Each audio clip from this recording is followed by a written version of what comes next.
স্বামীর মনে কষ্ট দেয়া কত বড় অপরাধ জানলে জীবনেও কোনো নারী তার স্বামীকে কষ্ট দিত না। কিয়ামতের ময়দানে সর্বপ্রথম একজন নারীকে জিজ্ঞেস করা হবে নামাজের ব্যাপারে আর তার স্বামীর ব্যাপারে। এই কথাগুলো আমার মা বোনদের কাছে পৌঁছায় দিবেন, যে যেইভাবে পারেন আমার মা বোনদের কাছে শেয়ার করবেন। আম্মা জান আয়েশা রাদিয়াল্লাহু তাআলা আনহা বলেন, ইয়া মাশারান নিসা, হে নারী সম্প্রদায়, লাউ তাআলামনা হাক্কা আজওয়াজিকুন্না আলাইকুন্না, তোমরা যদি জানতে তোমাদের কতটা দায়িত্ব স্বামীদের উপর, লাজালাতিল মারআতু মিনকুন্না তামসাহুল গুবার আন কদামাই যাওজিহা বিখাদ্দি ওয়াজহিহা। কোন নারী যদি তার স্বামীর গুরুত্ব বুঝতে পারত, তার স্বামীর গুরুত্ব জানতে পারত, তাহলে নিজেদের গাল দিয়ে তার স্বামীর পায়ের ধুলা মুছে দিত। সুবহানাল্লাহ বিহামদি, তার স্বামীর ধুলা মুছে দিত নিজেদের গাল দিয়ে। এজন্য আমার বোনেরা বুঝে না, অনেক সময় স্বামীকে কষ্ট দিয়ে ফেলে। অনেকে মনে করে যে বর্তমান সময়ে সবচাইতে বেশি নারী নির্যাতন হয়, কিন্তু তারা জানে না, তারা গড় সংখ্যা দেখে না। বর্তমান সময়ে সবচাইতে যে তালাকের বিচ্ছেদের ঘটনা ঘটে, এটা হচ্ছে স্ত্রীর দ্বারা স্বামীকে ডিভোর্স দেয়, খোলা তালাক দিয়ে দেয়। স্ত্রীর দ্বারা সবচাইতে বেশি বর্তমান সংসারগুলো বিচ্ছেদ হচ্ছে। এই জন্য আমার মা বোনেরা, আল্লাহ নবী সাল্লাল্লাহু আলাইহি সাল্লাম আরো বলেন, কোন স্ত্রী যখন, কোন নারী যখন তার স্বামীকে কষ্ট দেয়, তখন জান্নাতে হুরেরা সাথে সাথে বলে, তুমি কেন আমার স্বামীকে কষ্ট দিচ্ছ, কেন আমার স্বামীকে কষ্ট দিচ্ছ? কাতালাকিল্লাহ, আল্লাহ তোরে ধ্বংস করুক, আল্লাহ তোরে ধ্বংস করুক। কেননা জান্নাতে হুরেরা কেন এটা বলেন?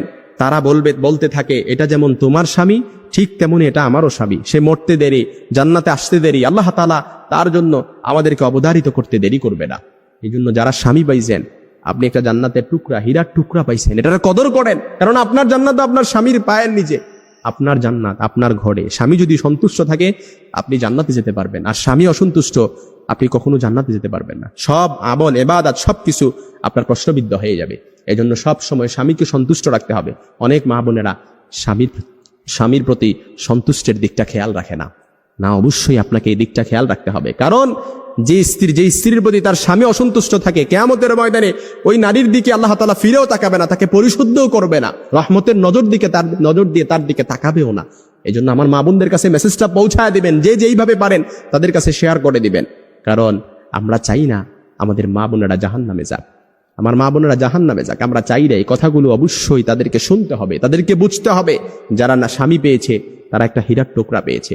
যারা স্বামী পেয়েছে এটার কদর যদি তারা বুঝতে পারত, নিজেদের গাল দিয়ে স্বামীর পায়ের ধুলা মুছে দিত। সুবহানাল্লাহ বিহামদি। সব সময় নারীদেরকে নারী নির্যাতন শুনে আসছি, কিন্তু পুরুষ নির্যাতন যে ঘরে ঘরে হচ্ছে এটা আমরা জানি না।